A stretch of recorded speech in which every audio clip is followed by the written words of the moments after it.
Hello, my name is J.W. Peters with Solar Power of Oklahoma, and today we're going to talk about the 26% federal tax credit.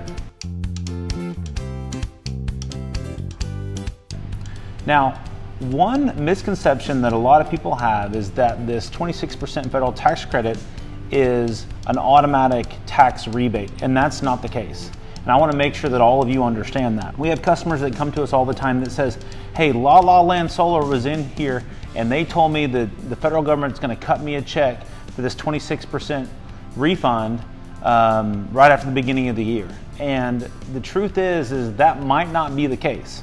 You need to understand that the 26% federal tax credit is just that. It's a tax credit towards your tax liability.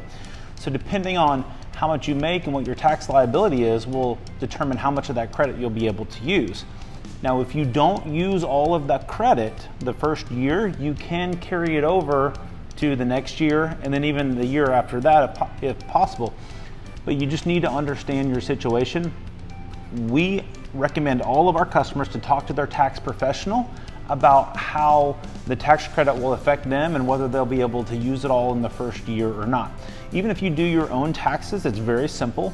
There is a form 5695 that you fill out, but I just want to make sure that everybody understands that the federal tax credit is an awesome gift, and it is allowed people to get into solar at a discounted cost, which I think is great. But you need to understand that it's not an automatic refund. It is a tax credit against your tax liability. So if you have any other questions, please feel free to check out our website or go to our YouTube page to learn more.